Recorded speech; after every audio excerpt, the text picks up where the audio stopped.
오늘 하나님의 말씀은 아가 2장 4절 말씀입니다. 그가 나를 인도하여 잔치집에 들어갔으니 그 사랑은 내 위에 깃발이로구나. 자, 말씀을 나누기 전에 잠깐 광고라고 그럴까?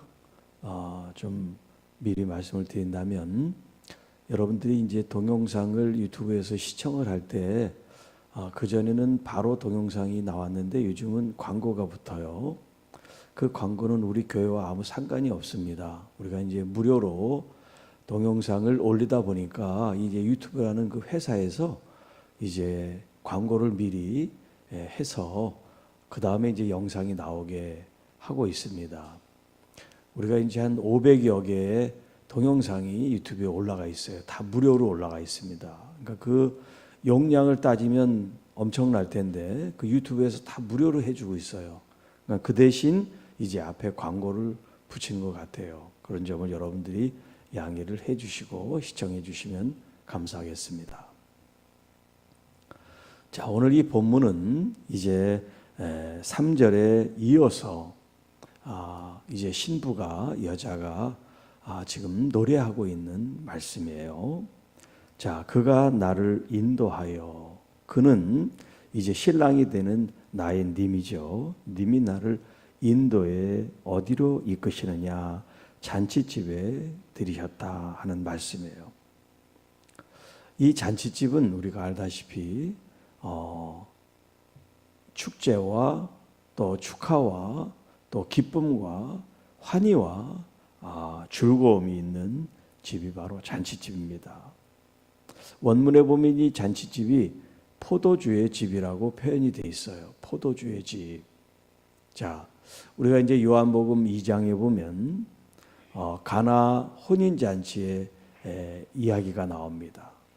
요한복음은 특별히 신학적인 그런 편집 의도를 가지고 이제 저술이 됐다고 이제 얘기를 합니다.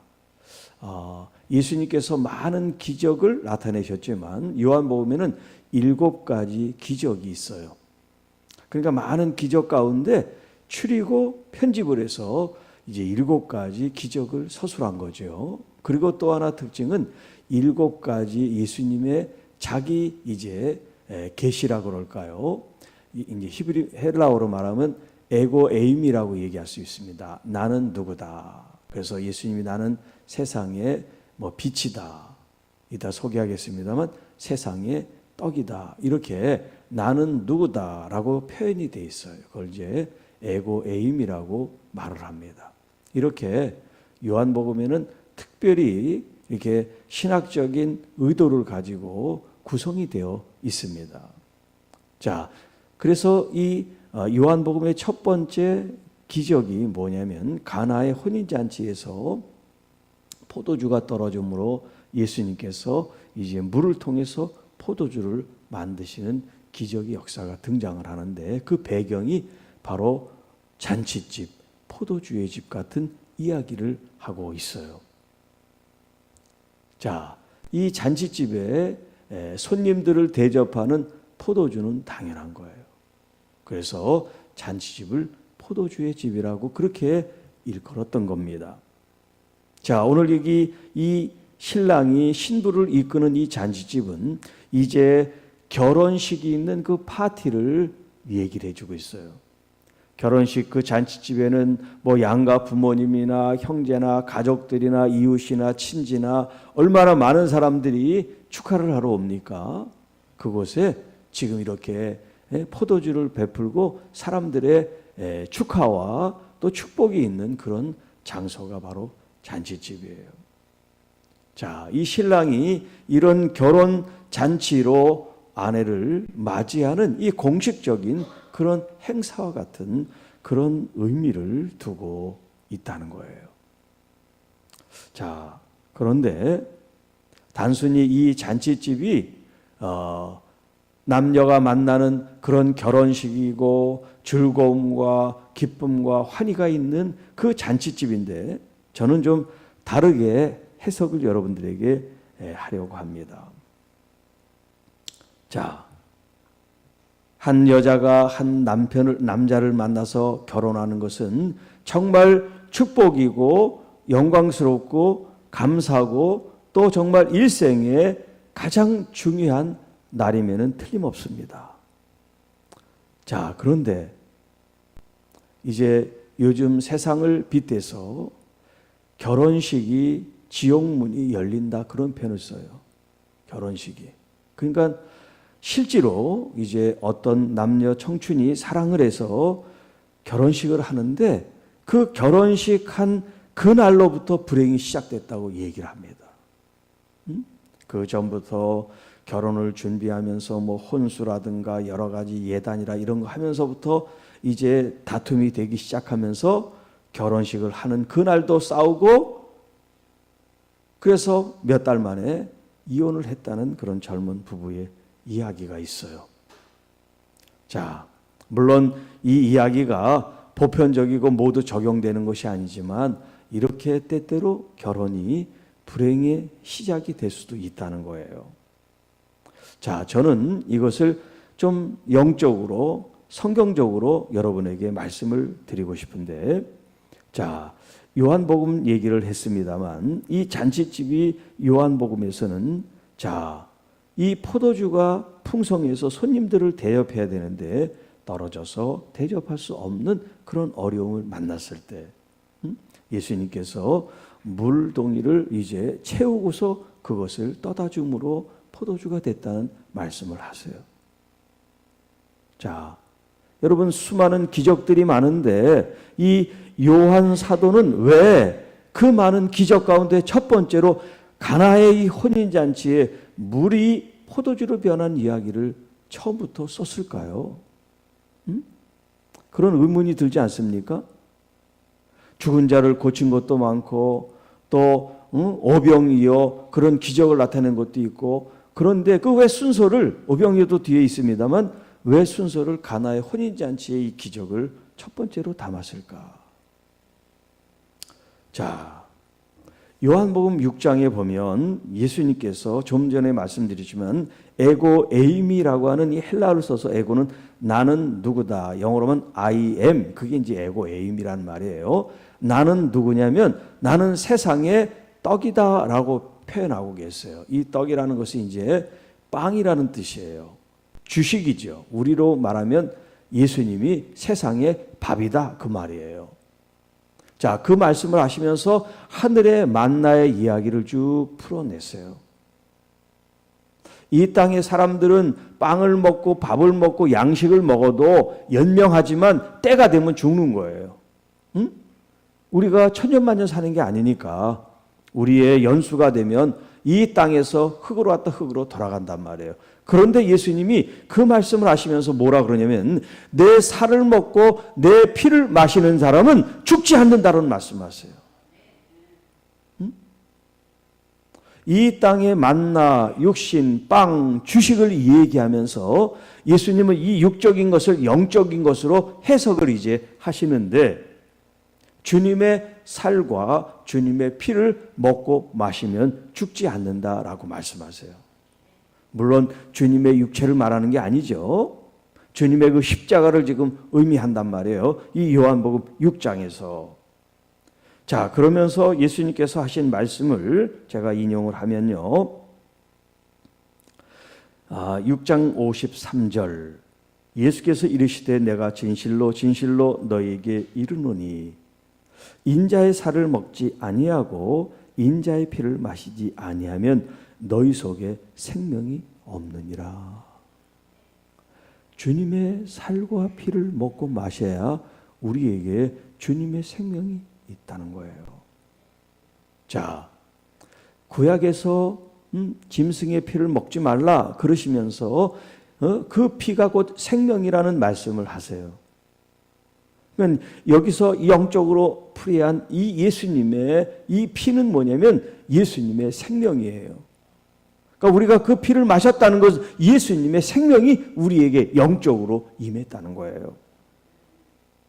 자, 그래서 54절 이하 내 살을 먹고 내 피를 마시는 자는 영생을 가졌고 영원한 생명을 이미 우리가 소유했다는 거예요.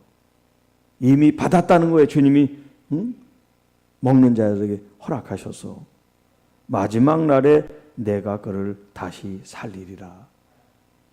자, 우리가 예수 그리스도를 믿음으로 십자가를 나의 사건으로 그 십자가를 통하여 내가 같이 죽고 대속함을 받았어요. 그런데 우리는 육신으로 죽지요. 우리가 영생을 가졌는데 육신은 죽잖아요. 육신은 죽지만 다시 우리가 예수님처럼 부활한단 말이에요. 다시 살아나게 하리라. 그래서 내 살은 참된 양식이요 내 피는 참된 음료로다. 내 살을 먹고 내 피를 마시는 자는 내 안에 거하고 나도 그의 안에 거하리라. 너희는 내 안에 거하라. 나도 너희 안에 거하리라고 주님 말씀하시죠. 이게 지금 사도 요한의 요한복음의 신학적인 지금 의미를 내포하고 있단 말이에요. 주님의 살과 피를 먹고 마시는 자는 주님 안에 거한다. 주님이 내 안에 거하신다. 바로 주님의 생명으로 우리가 하나가 됐다는 거예요. 연합되었다는 겁니다. 자, 그러니까 지금 이 잔치집은 결혼식이고 축제고 기쁨이고 감사가 넘치는 그런 날인데 이 날이 어떤 날이냐면 우리 그리스도인 신부들에게는 죽는 날인 거예요. 예수 그리스도의 십자가를 통하여 내 자아가 죽는 날인 거예요. 그리고 다시 태어나는 날이에요. 거듭나는 날이에요. 본 어게인. 다시 태어나는 날이에요. 여러분 처녀 때는 이 남자 저 남자 사귀어도 괜찮아요. 그러나 결혼을 하면 이제 예수 그리스도 이외에 어떤 남자도 사랑할 수가 없어요. 눈 돌릴 수가 없어요. 마치 비둘기 눈처럼 한 번만 봐야 돼. 다시 우리가 태어난 거예요. 욕망과 욕심과 이 세상의 정욕에 끌려서 살아가는 것이 아니라 예수 그리스도의 그 한 분의 뜻과 말씀 속에 참 행복을 우리가 찾아서 이제 떠나는 여행을 시작하는 거예요. 그것이 여러분 마치 잔치집이 초상집처럼 죽음을 의미하는 날이지만 이제 이 죽음은 고통과 아픔과 어둠과 그런 어두컴컴한 날이 아니에요. 내가 죽는 이 날이 오히려 이 세상의 그 어떤 즐거움보다도 가장 크고 기쁘고 아름다운 날이 된 거예요. 내가 죽음으로써. 내가 죽음으로써 예수 그리스도의 그 생명과 인격과 그 삶이 내 안에 들어옴으로 말미암아 그 어떤 것으로도 바꿀 수 없는 환희와 기쁨이 터져나오는 날, 이것이 바로 주님이 나를 이 잔치집으로 인도해 드리셨습니다. 할렐루야. 얼마나 놀라운 날입니까? 여러분이 그 날을 경험하지 못했다면 오늘이 그 날로 새로 카운터에 나가시기를 바랍니다. 주님, 내가 새롭게 거듭나린 날입니다. 그동안 짜증냈습니다. 화냈습니다. 불평했습니다. 미워했습니다. 원망했습니다. 시기했습니다. 질투했습니다. 나빠했습니다. 우리가 온갖 것을 다 했던 날이 과거라면 오늘 이제 주님과 이 결혼식을 통해서 본 어긴 거듭남으로 말미암아 주님의 그 생명이 들어오고 주님의 정신과 주님의 뜻과 주님의 말씀이 내 안에 들어옴으로 말미암아 여러분 이제 달라지는 새로운 인생이 되기를 주님의 이름으로 축복합니다. 기도하겠습니다. 하나님 아버지 감사합니다. 이 세상의 것으로 즐거움과 기쁨과 환희와 행복과 만족이 아니라 예수 그리스도 안에서 내가 죽고 내 안에 주님이 사심으로 말미암아 진정으로 거듭난 이전 것은 지나간 새로운 피조물 주님이 다시 새롭게 만드신 그 어떤 잔치집보다도 가장 의미 있고 가치 있고 훌륭하고 놀랍고 위대한 날, 우리 주님과 혼인한 날, 우리 주님과 하나가 된 날, 우리 주님의 생명이 내 안에 들어온 영생의 이 날, 주님이 이 날을 기념하며 잊지 않게 하시고 이 날을 나를 이끌어 주신 나의 신랑이시고 나의 왕이시고 나의 주이신 주님을 높여 영광 존귀 돌리며 이제 오직 주님만 바라보고 오직 주님만 따르고 오직 주님을 인하여 새로운 기쁨과 감사가 또 영광과 존귀가 터져나오는 아름답고 복되고 거룩한 우리의 삶이 되게 하여 주옵소서. 이 땅의 것으로 때로는 실망과 좌절과 불평과 불만 속에 살아가는 우리의 모습들을 이제 하나님 완전히 폐기처분 십자가에 못 박습니다. 이제 주님으로만 내 마음과 내 생각과 내 심장이 주님 뛰게 하여 주옵소서. 우리 구주 예수 그리스도 이름으로 축복하며 감사하며 기도하옵나이다. 아멘.